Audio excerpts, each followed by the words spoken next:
11 ದಿನಗಳಿಂದ ಚಾಚೂ ತಪ್ಪದೆ ದೂರುದಾರ ಎಸ್ಐಟಿ ಕಚೇರಿಗೆ ಬರ್ತಾ ಇದ್ದಾನೆ. ಪ್ರತಿದಿನಾನು ಗಂಟೆಗಳ ಕಾಲ ವಿಚಾರಣೆಯನ್ನ ಎದುರಿಸ್ತಾ ಇದ್ದಾನೆ. ಯಾವುದೇ ಗೊಂದಲ ಇಲ್ಲದೆ ತಾನು ಶವಗಳನ್ನ ಹೂತಿರೋ ವಿಚಾರವನ್ನ ಎಸ್ಐಟಿ ಮುಂದೆ ಹೇಳ್ತಾ ಇದ್ದಾನೆ. ತಾನು ಹೇಳ್ತಾ ಇರೋದೆಲ್ಲ ಸತ್ಯ ಅಂತ ಸಮರ್ಥನೆ ಮಾಡಿಕೊಳ್ತಾ ಇದ್ದಾನೆ. ಆದರೆ ಆತನ ಹೇಳಿದಂತೆ ಆತ ತೋರಿಸಿದ ಜಾಗಗಳಲ್ಲಿ ಶವಗಳು ಮಾತ್ರ ಸಿಗ್ತಾ ಇಲ್ಲ.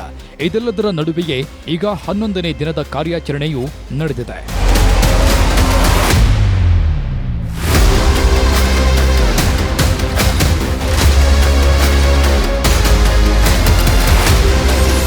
ಮತ್ತೊಂದು ಹೊಸ ಸ್ಪಾಟ್, ಬಾಹುಬಲಿ ಬೆಟ್ಟದ ಕೆಳಗೆ ಶೋಧ. 11ನೇ ದಿನ ಹೇಗಿತ್ತು ಕಾರ್ಯಾಚರಣೆ? 16, 17ನೇ ಸ್ಪಾಟ್ನಲ್ಲಿ ಸಿಕ್ಕಿದೆ. ಎಸ್ಐಟಿ ಕಚೇರಿಗೆ ಹೊಸ ದೂರುದಾರರು, ಶವ ಹೂತಿರೋದಕ್ಕೆ ಸಾಕ್ಷಿ ಸಿಕ್ಕೇ ಬಿಡ್ತಾ. 13ನೇ ಸ್ಪಾಟ್ ಬಿಟ್ಟು ಕಲ್ಲೇರಿ ಕಡೆ ಹೋಗಿದೆ ಎಸ್ಐಟಿ ಟೀಮ್. ಶುಕ್ರವಾರ ಭಾರೀ ವಿಚಾರಣೆಯ ನಂತರ ಅನಾಮಿಕನನ್ನ ಕರೆದುಕೊಂಡು ಕಲ್ಲೇರಿ ರಹಸ್ಯ ಬೆನ್ನತ್ತಲು ಎಸ್ಐಟಿ ಹೋಗಿತ್ತು. ಕಲ್ಲೇರಿಯಲ್ಲಿ ಶಾಲಾ ಬಾಲಕಿಯನ್ನ ಹೂತಿದ್ದೇನೆ, ಸಮವಸ್ತ್ರ ಸಮೇತ ಹೂತಿದ್ದೇನೆ ಅಂತ ಅನಾಮಿಕ ಹೇಳಿದ್ದಕ್ಕೆ ಕಲ್ಲೇರಿಯ ಗೋಂಕ್ರಥಾರ್ ಅರಣ್ಯ ಪ್ರದೇಶಕ್ಕೆ ಹೋಗಲಾಗಿತ್ತು. ಅಲ್ಲಿ ಕಳೇಬರ ಸಿಕ್ಕಬಹುದೇನೋ ಅನ್ನೋ ಲೆಕ್ಕಾಚಾರದಲ್ಲಿ ಯಾರನ್ನೂ ಒಳಗೆ ಬಿಡದೆ ಬಿಗಿ ಭದ್ರತೆಯಲ್ಲಿ ಶೋಧ ಕಾರ್ಯವನ್ನ ನಡೆಸಲಾಗಿತ್ತು.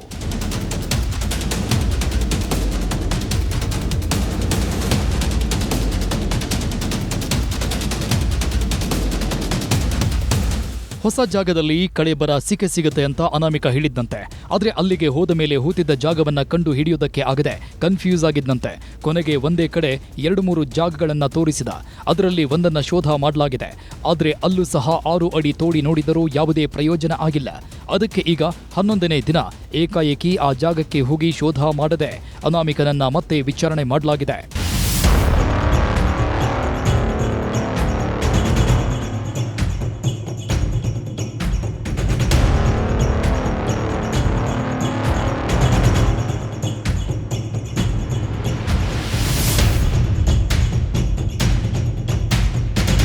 ಅನಾಮಿಕ ಹೊಸ ಜಾಗಗಳನ್ನ ತೋರಿಸ್ತಾನೆ ಇದ್ದಾನೆ.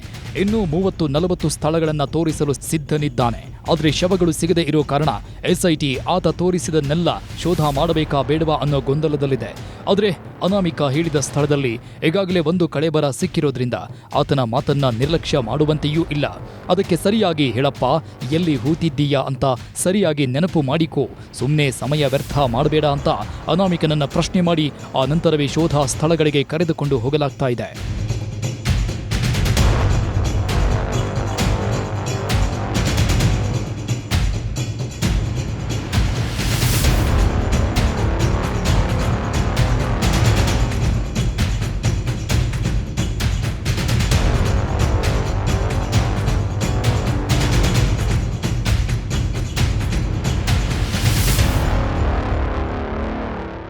ಈ ಹಿಂದೆಯೆಲ್ಲ ಅನಾಮಿಕ 10 ಗಂಟೆಗೆ ಎಸ್ಐಟಿ ಕಚೇರಿಗೆ ಬಂದ್ರೆ 11 ಗಂಟೆಗೆಲ್ಲ ಶೋಧ ಸ್ಥಳಗಳಿಗೆ ಹೋಗಿ ಉತ್ಖನನ ಶುರು ಮಾಡಿಬಿಡ್ತಾ ಇದ್ರು. ಒಂದೇ ದಿನದಲ್ಲಿ 2-3 ಜಾಗಗಳನ್ನ ಶೋಧ ಮಾಡೋರು. ಆದರೆ ಈಗ ಮಧ್ಯಾಹ್ನದವರೆಗೂ ವಿಚಾರಣೆ ಮಾಡಿದ ನಂತರವೇ ಶೋಧ ಮಾಡೋದಕ್ಕೆ ಹೋಗ್ತಾ ಇದ್ದಾರೆ. ಇದರಿಂದ ಪ್ರತಿದಿನ ಒಂದೇ ಸ್ಥಳದಲ್ಲಿ ಶೋಧ ಕಾರ್ಯ ನಡೀತಾ ಇದೆ. 11ನೇ ದಿನವೂ ಅದೇ ರೀತಿಯಾಗಿದ್ದು 10 ಗಂಟೆಯಿಂದ 12 ಗಂಟೆ 20 ನಿಮಿಷಗಳ ಕಾಲ ಅನಾಮಿಕನ ಜೊತೆ ಚರ್ಚೆ ಮಾಡಿ ಅನಂತರವೇ ಸ್ಥಳಕ್ಕೆ ತೆರಳಿದ್ರು. ಎಂದಿನಂತೆ ಬಿಗಿ ಪೊಲೀಸ್ ಭದ್ರತೆಯಲ್ಲಿ ಅನಾಮಿಕನನ್ನ ಕರೆದುಕೊಂಡು ಹೋಗಲಾಯಿತು.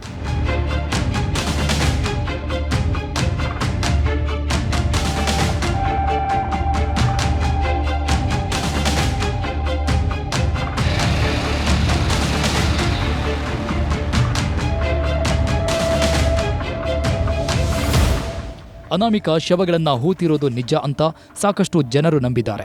ಆದರೆ ಈವರೆಗೂ 15ಕ್ಕೂ ಹೆಚ್ಚು ಸ್ಥಳಗಳನ್ನ ತೋರಿಸಿದ್ರೂ ಅದರಲ್ಲಿ ಒಂದು ಸ್ಥಳದಲ್ಲಿ ಮಾತ್ರ ಪುರುಷನ ಮೂಳೆಗಳು ಪತ್ತೆಯಾಗಿವೆ. ಅದನ್ನ ಹೊರತುಪಡಿಸಿ ಬೇರೇನೂ ಸಿಕ್ಕಿಲ್ಲ. ಹಾಗಾಗಿ ಅನಾಮಿಕ ಹೇಳಿದ ಕಥೆಗಳೆಲ್ಲ ನಂಬೋದಾ ಬೇಡವಾ ಎಂಬಂತಾಗಿದೆ.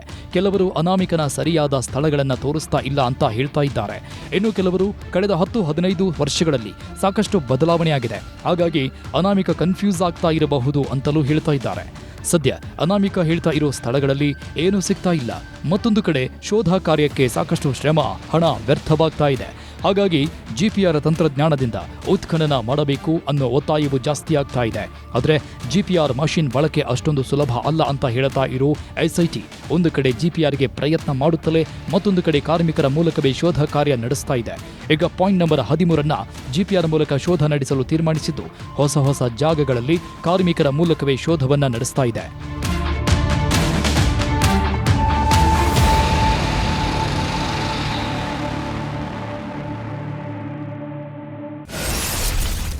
11ನೇ ದಿನವೂ ಹೊಸ ಜಾಗ ಬಾಹುಬಲಿ ಬೆಟ್ಟದ ಕೆಳಗೆ ಶೋಧ. 9ನೇ ದಿನ ಕಾರ್ಯಾಚರಣೆಯೇ ನಡೆಯಲಿಲ್ಲ. 10ನೇ ದಿನ ಹೊಸ ಜಾಗಕ್ಕೆ ಹೋದ್ರೂ ಏನೂ ಸಿಗಲೇ ಇಲ್ಲ. ಹಾಗಾಗಿ 11ನೇ ದಿನದ ಶೋಧದಲ್ಲಿ ಏನು ನಡೆಯುತ್ತೆ ಅನ್ನೋ ಕುತೂಹಲ ಎಲ್ಲರಿಗೂ ಇತ್ತು. ದೂರುದಾರ ಮತ್ತೆ ಕಲ್ಲೇರಿ ಕಡೆಗೆ ಕರೆದುಕೊಂಡು ಹೋಗ್ತಾನಾ ಅಥವಾ 13ನೇ ಸ್ಥಳದಲ್ಲಿ ಶೋಧ ಆಗತ್ತಾ ಅಥವಾ ಬೇರೊಂದು ಕಥೆ ಹೇಳಿ ಬೇರೊಂದು ಜಾಗಕ್ಕೆ ಕರೆದುಕೊಂಡು ಹೋಗ್ತಾನಾ ಅನ್ನೋ ಕುತೂಹಲ ಎಲ್ಲರಿಗೂ ಇತ್ತು. ಅದರಂತೆ ಮಾಸ್ಕ್ ಮ್ಯಾನ್ 11ನೇ ದಿನವೂ ಹೊಸ ಜಾಗವೊಂದನ್ನು ತೋರಿಸಿದ್ದಾನೆ. 100 ಶವಗಳಲ್ಲಿ ಕೆಲವು ಶವಗಳನ್ನ ಇಲ್ಲೂ ಹೂತಿದ್ದೇನೆ ಅಂತ ಬಾಹುಬಲಿ ಬೆಟ್ಟವನ್ನ ತೋರಿಸಿದ್ದಾನೆ.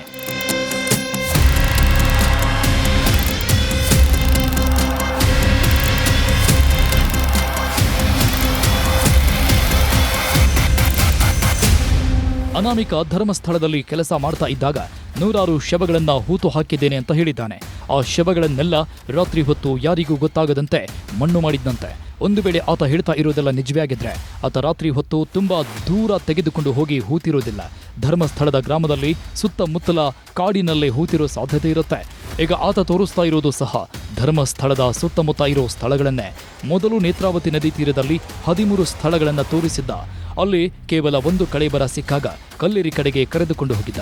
ಈಗ ಅಲ್ಲೂ ಏನು ಸಿಗಲಿಲ್ಲ ಅಂತ ಧರ್ಮಸ್ಥಳದಲ್ಲೇ ಇರೋ ಬಾಹುಬಲಿ ಬೆಟ್ಟದ ಕೆಳಗಿನ ಸ್ಥಳವನ್ನ ತೋರಿಸಿದ್ದಾನೆ.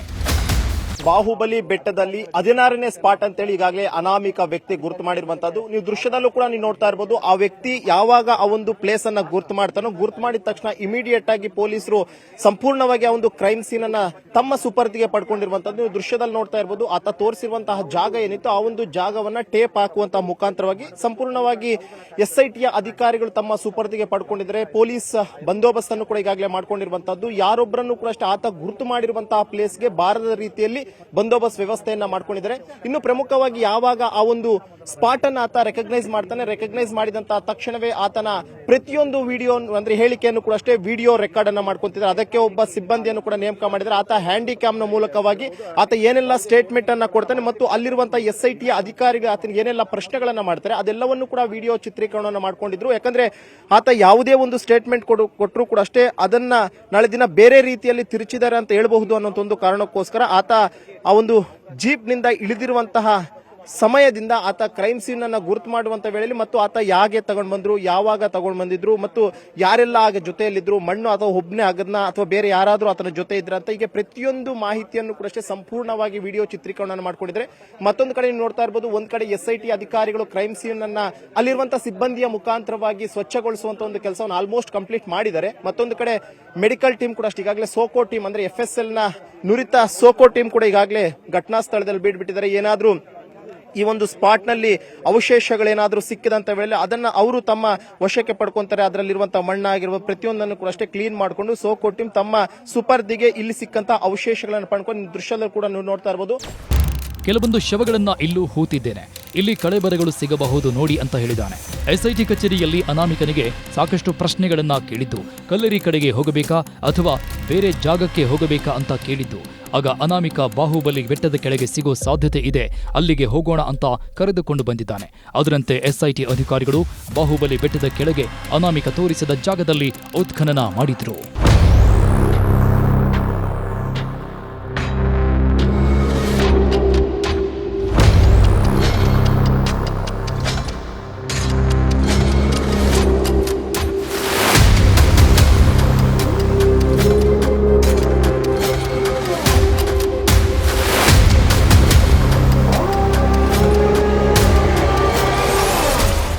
ಸೀನ್ ರೀಕ್ರಿಯೇಟ್ ಮಾಡಿದ ದೂರುದಾರ, ವಿಡಿಯೋ ಚಿತ್ರೀಕರಣ ಮಾಡಿಕೊಂಡ SIT ಟೀಮ್. 11ನೇ ದಿನ ಅನಾಮಿಕ ಎಲ್ಲಿಗೆ ಕರೆದುಕೊಂಡು ಹೋಗಬಹುದು ಅನ್ನೋ ಕುತೂಹಲ ಇತ್ತು. ಯಾಕಂದ್ರೆ ಕಲ್ಲೇರಿಯಲ್ಲಿ ಅನಾಮಿಕ ಒಂದಕ್ಕಿಂತ ಹೆಚ್ಚು ಸ್ಥಳಗಳನ್ನು ತೋರಿಸಿದ್ದು ಮತ್ತೆ ಅಲ್ಲಿಗೆ ಹೋಗಿ ಶೋಧ ನಡೆಸಬಹುದು ಅಂತ ಎಲ್ಲರೂ ಊಹಿಸಿದ್ರು. ಆದರೆ ಕಲ್ಲೇರಿ ಭಾಗದಲ್ಲಿ ಅನಾಮಿಕ ಗೊಂದಲಕ್ಕೆ ಒಳಗಾಗಿದ್ದಂತೆ, ಯಾವ ಸ್ಥಳ ಅನ್ನೋದನ್ನೇ ಮರೆತು ಬಿಟ್ಟಿದ್ದಂತೆ. ಅದಕ್ಕೆ ಅಲ್ಲಿ ಅನಾಮಿಕ ಸರಿಯಾದ ಸ್ಥಳ ಗುರುತಿಸೋದು ಅನುಮಾನ ಅಂತ ಈಗ ಮತ್ತೆ ಹೊಸ ಜಾಗದ ಬಗ್ಗೆ ಕೇಳಿ ಬಾಹುಬಲಿ ಬೆಟ್ಟಕ್ಕೆ ಕರೆತಂದು ಶೋಧ ಮಾಡಲಾಗಿದೆ.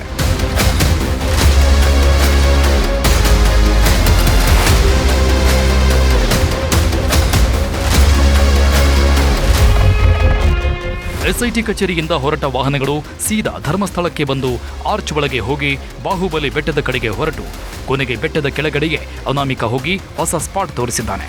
ಅದು ಈ ಜಾಗ ಇರೋದು ಬೆಟ್ಟಕ್ಕೆ ಸಾಗುವ ದಾರಿಯ ಪಕ್ಕದಲ್ಲೇ. ಅನಾಮಿಕ ಹೇಳಿದ ಜಾಗದಲ್ಲಿ ಇಳಿದ ಅಧಿಕಾರಿಗಳು ಆತನನ್ನ ಕರೆದುಕೊಂಡು ಹೋಗಿ ಸ್ಥಳವನ್ನ ಮಾರ್ಕ್ ಮಾಡಿದ್ರು. ನೀವು ದೃಶ್ಯಗಳಲ್ಲಿ ನೋಡಬಹುದು ಅನಾಮಿಕ ಗಿಡಗಂಟೆಗಳು ಇರೋ ಜಾಗಕ್ಕೆ ಹೇಗೆ ನುಗ್ಗಿ ಹೋಗ್ತಾ ಇದ್ದಾನೆ ಅಂತ.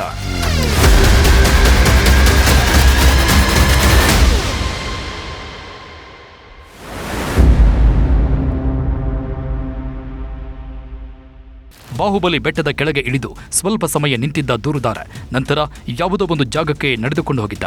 ಗಿಡಗಳ ಮಧ್ಯೆಯೇ ದೂರ ಒಂದು ಜಾಗವನ್ನು ತೋರಿಸಿ ಇದೇ ಸ್ಪಾಟ್ ಅಂತ ಹೇಳಿದ್ದ. ಕೊನೆಗೆ ಅಧಿಕಾರಿಗಳೆಲ್ಲ ಹೋಗಿ ಆ ಸ್ಥಳಕ್ಕೆ ಟೇಪ್ ಕಟ್ಟಿ ಕ್ರೈಮ್ ಸ್ಪಾಟ್ ಆಗಿ ಮಾಡಿದ್ರು. ಅಲ್ಲಿರೋ ಗಿಡಗಳನ್ನೆಲ್ಲ ಕಿತ್ತು ಆ ಜಾಗಕ್ಕೆ ಹೋಗಲು ದಾರಿ ಮಾಡಿದ್ರು. ನಂತರ ಅನಾಮಿಕನನ್ನ ಆ ಸ್ಪಾಟ್ನಲ್ಲಿ ವಿಚಾರಣೆ ಮಾಡಲಾಯಿತು.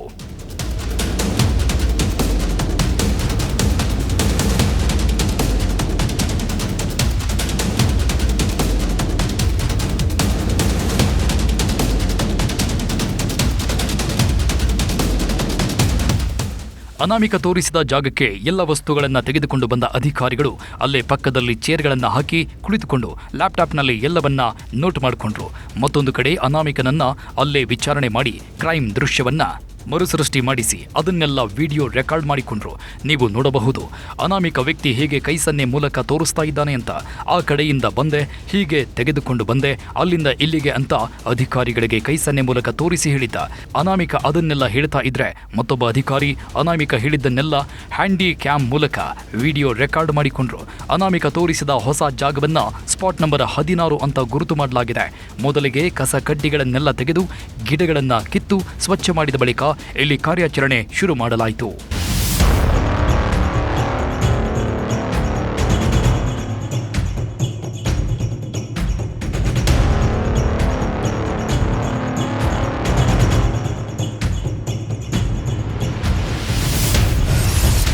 ಹಿಟಾಚಿ ಮೂಲಕ ಸ್ಪಾಟ್ ನಂಬರ್ 16ರ ಉತ್ಖನನ 10-15 ವರ್ಷಗಳ ಹಿಂದೆ ಹೂತಿರೋ ಜಾಗ. ಇಷ್ಟು ವರ್ಷಗಳಲ್ಲಿ ಯಾವ ಜಾಗದಲ್ಲಿ ಏನೇನೋ ಆಗಿದೆಯೋ, ಎಲ್ಲಿ ಮಣ್ಣನ್ನ ಎತ್ತಲಾಗಿದೆಯೋ ಗೊತ್ತಿಲ್ಲ. ಆದರೆ ಈ 16ನೇ ಸ್ಥಳದಲ್ಲಿ ಮಾತ್ರ ಒಂದಷ್ಟು ಮಣ್ಣನ್ನ ಸುರಿಯಲಾಗಿದೆ, ಒಂದಷ್ಟು ಅವಶೇಷಗಳನ್ನು ತಂದು ಹಾಕಲಾಗಿದೆ. ಆ ಸ್ಥಳದಲ್ಲಿ ಭಾರೀ ಪ್ರಮಾಣದ ಮಣ್ಣು ತುಂಬಿಕೊಂಡಿದೆ ಅಂತ ಹೇಳಲಾಗ್ತಾ ಇದೆ. ಹಾಗಾಗಿ ಕಾರ್ಮಿಕರ ಮೂಲಕ ಈ ಸ್ಥಳವನ್ನ ಉತ್ಖನನ ಮಾಡೋದು ಕಷ್ಟ ಅಂತ ಹಿಟಾಚಿಯನ್ನ ತರಿಸಿಕೊಳ್ಳಲಾಯಿತು.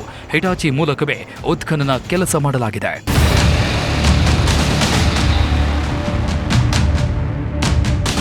ಎಂದಿನಂತೆ ಸ್ಪಾಟ್ ನಂಬರ್ 16ರಲ್ಲೂ ರಹಸ್ಯ ಕಾರ್ಯಾಚರಣೆ ಮಾಡಲಾಗಿದೆ. ಮೊದಲು ಸ್ಥಳವನ್ನು ಗುರುತಿಸಿ ನಂತರ ಅದರ ಸುತ್ತಲೂ ಪರದೆ ಕಟ್ಟಿ ಒಳಗೆ ಹಿಟಾಚಿ ಮೂಲಕ ಉತ್ಖನನ ಕೆಲಸ ನಡೆಸಲಾಯಿತು. ಒಂದು ಕಡೆ ಹಿಟಾಚಿ ಮತ್ತು ಕಾರ್ಮಿಕರ ಮೂಲಕ ಉತ್ಖನನ ಕೆಲಸ ಆಗ್ತಾ ಇದ್ರೆ, ಮತ್ತೊಂದು ಕಡೆ ಅಧಿಕಾರಿಗಳು ಸ್ಥಳಕ್ಕೆ ಒಂದಷ್ಟು ಫೈಲ್ಗಳನ್ನು ತರಿಸಿಕೊಂಡು ಅದನ್ನೆಲ್ಲ ಪರಿಶೀಲನೆ ಮಾಡಿದ್ದಾರೆ. ಅನಾಮಿಕ ಈ ಹಿಂದೆ ಹೇಳಿದ್ದಕ್ಕೂ ಈಗ ತೋರಿಸಿರೋ ಜಾಗಕ್ಕೂ ತಾಳೆ ಮಾಡಲಾಗಿದೆ. 100 ಶವಗಳನ್ನು ಹೂತು ಹಾಕಿದೆ ಅಂತ ಹೇಳಿರೋ ಅನಾಮಿಕ ಒಂದೊಂದು ಭಾಗದಲ್ಲಿ 10-15 ಸ್ಥಳಗಳಲ್ಲಿ ಶವಗಳನ್ನು ಹೂತಿರುವುದಾಗಿ ಒಪ್ಪಿಕೊಂಡಿದ್ದಾನೆ. ನೇತ್ರಾವತಿ ನದಿ ತೀರ, ಬಾಹುಬಲಿ ಬೆಟ್ಟದ ಆಸುಪಾಸು, ಕಲ್ಲೇರಿ ಅರಣ್ಯ ಪ್ರದೇಶ, ಬಂಗ್ಲೆಗುಡ್ಡ ಅಂತ ಹಲವು ಪ್ರದೇಶಗಳಲ್ಲಿ 100 ಶವಗಳನ್ನು ಹೂತಿದ್ದಾನಂತೆ. ಅದಕ್ಕೆ ಆತ ಒಂದೊಂದು ಜಾಗದಲ್ಲಿ 10-15 ಸ್ಥಳಗಳನ್ನು ತೋರಿಸ್ತಾ ಇದ್ದಾನೆ. ನೇತ್ರಾವತಿ ನದಿ ತೀರದಲ್ಲಿ 13 ಸ್ಥಳಗಳನ್ನು ಗುರುತು ಮಾಡಿದ್ದ ಅನಾಮಿಕ ಶುಕ್ರವಾರ ಕಲ್ಲೇರಿ ಅರಣ್ಯ ಪ್ರದೇಶಕ್ಕೆ ಕರೆದುಕೊಂಡು ಹೋಗಿ ಅಲ್ಲೂ 3-4 ಪ್ರದೇಶಗಳನ್ನು ತೋರಿಸಿದ್ದಾನೆ. ಆದರೆ ಕಲ್ಲೇರಿ ಅರಣ್ಯದಲ್ಲಿ ಹೂತ ಜಾಗಗಳು ತನಗೆ ಸರಿಯಾಗಿ ನೆನಪಿಲ್ಲ ಅಂತ ಹೇಳಿದ್ರಿಂದ ಈಗ ಆ ಸ್ಥಳವನ್ನ ಬಿಟ್ಟು ಬಾಹುಬಲಿ ಬೆಟ್ಟದ ಭಾಗಕ್ಕೆ ಕರೆದುಕೊಂಡು ಬರಲಾಗಿತ್ತು.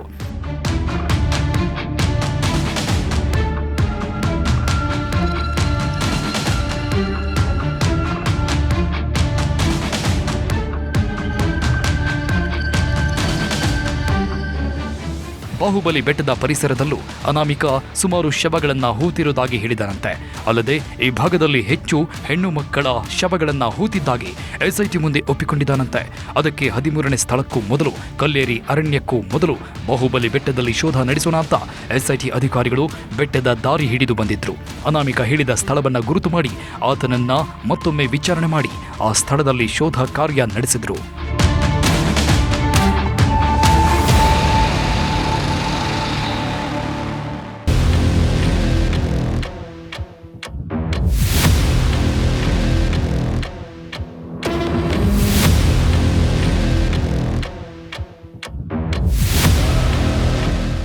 ಅನಾಮಿಕ ನೇತ್ರಾವತಿ ನದಿ ತೀರದಲ್ಲಿ 13 ಸ್ಥಳಗಳನ್ನ ತೋರಿಸಿಲ್ಲ.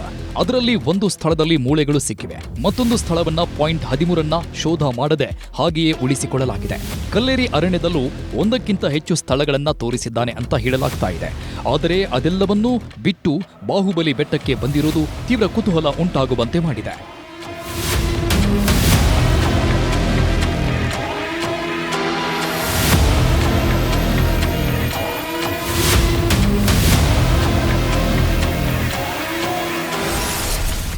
ಬಾಹುಬಲಿ ಬೆಟ್ಟದ ಕೆಳಗೆ ಹೂತಿಟ್ಟ ಶವಗಳೆಷ್ಟು?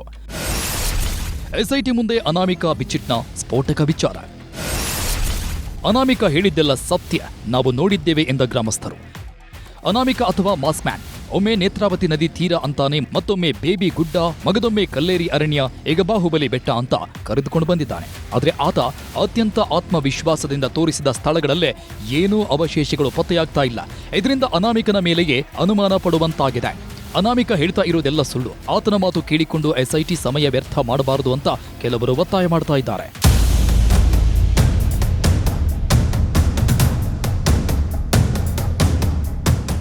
ಮತ್ತೊಂದು ಕಡೆ ಎಸ್ಐಟಿ ಸಹ ಅನಾಮಿಕನ 19 ವರ್ಷಗಳ ಚರಿತ್ರೆಯನ್ನ ತಿಳಿದುಕೊಳ್ಳಲು ಮುಂದಾಗಿದೆ. ಅನಾಮಿಕ ಹೇಳಿದ್ದು ಸತ್ಯನ ಸುಳ್ಳ ಅನ್ನೋದನ್ನ ತಿಳಿಯಲು ಈ ಹಿಂದೆ ಆತನ ಜೊತೆ ಕೆಲಸ ಮಾಡ್ತಾ ಇದ್ದವರನ್ನೆಲ್ಲ ಪತ್ತೆ ಹಚ್ಚಿ ಅವರನ್ನ ಕರೆಸಿ ವಿಚಾರಣೆ ಮಾಡಲಾಗಿದೆ. ಈ ವಿಚಾರಣೆಯಲ್ಲಿ ಅನಾಮಿಕನ ಜೊತೆ ಇದ್ದವರು ಸಹ ಅನಾಮಿಕ ಹೇಳ್ತಾ ಇರೋದೆಲ್ಲ ಸತ್ಯ, ಆತ ಶವಗಳನ್ನ ಹೂತಿದ್ದಾನೆ ಅಂತ ಹೇಳಿದಾರಂತೆ. ಅದಕ್ಕೆ ಈಗ ಎಸ್ಐಟಿ ಸಹ ಅನಾಮಿಕ ತೋರಿಸಿದ ಜಾಗಗಳನ್ನ ಮತ್ತಷ್ಟು ಸೀರಿಯಸ್ ಆಗಿ ಶೋಧ ಮಾಡ್ತಾ ಇದೆ. ದೂರುದಾರ ಸುಖಾಸುಮ್ಮನೆ ಇಷ್ಟೊಂದು ದೊಡ್ಡ ಆಪಾದನೆ ಮಾಡೋದಕ್ಕೆ ಸಾಧ್ಯ ಇಲ್ಲ. ತನಗೆ ಶಿಕ್ಷೆ ಆಗುತ್ತೆ ಅನ್ನೋದು ಗೊತ್ತಿದ್ದು 100 ಶವಗಳನ್ನ ಹೂತಿದ್ದೇನೆ ಅಂತ ಮುಂದೆ ಬಂದಿದ್ದಾನೆ. ಹಾಗಾಗಿ ಆತ ಹೇಳೋದು ಸತ್ಯವೇ ಇರಬಹುದು ಅನ್ನೋದು ಒಂದು ವರ್ಗದ ವಾದ.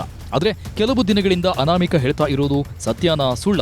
ಅವನು ಹೇಳಿದ್ದು ಸತ್ಯವೇ ಆದ್ರೆ ಆ ಸ್ಥಳಗಳಲ್ಲಿ ಯಾಕೆ ಶವಗಳು ಸಿಗ್ತಾ ಇಲ್ಲ ಅನ್ನೋ ಚರ್ಚೆ ಆಗ್ತಾ ಇದೆ. ಧರ್ಮಸ್ಥಳದ ವಿರುದ್ಧ ಅಪಪ್ರಚಾರ ಮಾಡೋ ಷಡ್ಯಂತ್ರ ಇದು ಅಂತ ಕೆಲವರು ವಾದ ಮಾಡ್ತಾ ಇದ್ದು, ಕೆಲವು ನಾಯಕರು ಧರ್ಮಸ್ಥಳದ ಬಗ್ಗೆ ಅಭಿಯಾನವನ್ನ ಮಾಡಲು ತೀರ್ಮಾನಿಸಿದ್ದಾರೆ. 100 ಕಾರುಗಳ ಮೂಲಕ ರ್ಯಾಲಿ ಮಾಡೋದಾಗಿ ತಿಳಿಸಿದ್ದಾರೆ. ನಾನು ಯಾರು ತಪ್ಪು ಮಾಡೋರೋ ಈಗೇನು SIT ತನಿಖೆ ಆಗ್ತಾ ಇದೆಯೋ ಅದಕ್ಕೆ ನಮ್ದೇನು ವಿರೋಧ ಇಲ್ಲ. ಇವತ್ತು SIT ಆಲ್ರೆಡಿ ಗುಂಡಿಗಳನ್ನು ನೀರು ತೋರಿಸೋರೆ. ಒಂದು ಕಡೆ ಎಲ್ಲೋ ಸಿಕ್ತು, ಅದು ನೋಡಿದ್ರೆ ಯಾರೋ ಪುರುಷಂದು ಅಂತ ಹೇಳಿ ಬಂತು. ಈ ಥರ ಸುಳ್ಳು ಎಲ್ಲ ಕೂಡ ಮಾಡಿ ಅಪಪ್ರಚಾರ ಮಾಡಿ ನಮ್ಮ ಹಿಂದೂಗಳ ಭಾವನೆಗಳಿಗೆ ಧಕ್ಕೆ ತರ್ತಾ ಇರೋದ್ರಿಂದ ನಾವು ಯಲಹಂಕ ವಿಧಾನಸಭಾ ಕ್ಷೇತ್ರದಲ್ಲಿ ಸುಮಾರು 200 ಕಾರುಗಳಲ್ಲಿ ನಾವು ಧರ್ಮಸ್ಥಳದ ಜೊತೆಯಲ್ಲಿ ನಾವು ಇದ್ದೀವಿ ಅಂತಕ್ಕಂಥ ಸ್ಲೋಗನನ್ನು ಹಾಕ್ಕೊಂಡು ಕೇಸರಿ ಧ್ವಜವನ್ನು ಕಟ್ಕೊಂಡು ನಾವು 16ನೇ ತಾರೀಕು ಧರ್ಮಸ್ಥಳಕ್ಕೆ ಹೋಗಿ ಅಲ್ಲಿ ದೇವರ ದರ್ಶನ ಮಾಡಿಕೊಂಡು ನಾವು ಅಲ್ಲಿಂದ ಮುಗಿಸ್ಕೊಂಡು ಮಾರನೇ ದಿನ ನಾವು ವಾಪಸ್ಸನ್ನು ಬರ್ತಾ ಇದ್ದೀವಿ.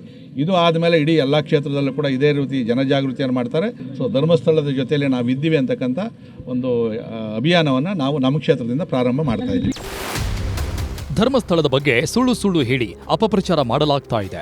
ಅದರ ವಿರುದ್ಧ ಜನಜಾಗೃತಿ ಅಭಿಯಾನ ಮಾಡ್ತೀನಿ ಅಂತ ಬಿಜೆಪಿ ನಾಯಕರು ಹೇಳ್ತಾ ಇದ್ದಾರೆ. ಆದರೆ ಧರ್ಮಸ್ಥಳದಲ್ಲಿ ಮಾತ್ರ ಶವಗಳನ್ನ ಹೂತು ಹಾಕಿರೋದು ನಿಜ ಅಂತ ಅಲ್ಲಿನ ಗ್ರಾಮಸ್ಥರೇ ಹೇಳ್ತಾ ಇದ್ದಾರೆ. SIT ರಚನೆ ಆದ ನಂತರ ಸಾಕ್ಷಿ ಹೇಳೋದಕ್ಕೆ ಒಬ್ಬೊಬ್ಬರೇ ಮುಂದೆ ಬರ್ತಾ ಇದ್ದು, ಮೊನ್ನೆ ಟಿ ಜಯಂತ್ ಅನ್ನೋ ವ್ಯಕ್ತಿ ಶವ ಹೂತಿದ್ದನ್ನ ನಾನು ನೋಡಿದ್ದೇನೆ, ಆ ಜಾಗವನ್ನ ತೋರಿಸ್ತೀನಿ ಅಂತ ಹೇಳಿದ್ದ.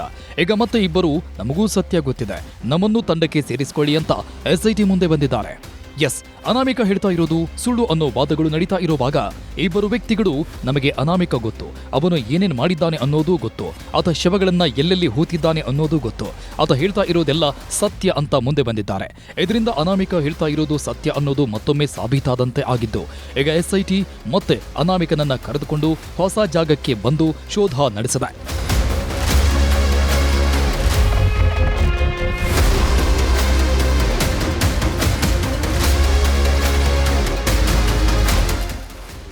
ಅನಾಮಿಕ ತುಂಬಾ ಆತ್ಮವಿಶ್ವಾಸದಲ್ಲಿ ಬಾಹುಬಲಿ ಬೆಟ್ಟದಲ್ಲಿ ಸ್ಪಾಟ್ ನಂಬರ್ 16 ತೋರಿಸಿದ್ದು, ಅಲ್ಲಿಗೆ ಯಾವ ರೀತಿ ಬಂದೆ, ಶವ ಹೂತಿದ ದಿನ ಏನೆಲ್ಲ ನಡೀತು, ಆಗ ಆ ಪ್ರದೇಶ ಯಾವ ರೀತಿ ಇತ್ತು ಅನ್ನೋದನ್ನ ಅಧಿಕಾರಿಗಳಿಗೆ ವಿವರಿಸಿ ಅಲ್ಲಿ ಶೋಧ ಮಾಡಿಸಿದ್ದಾನೆ.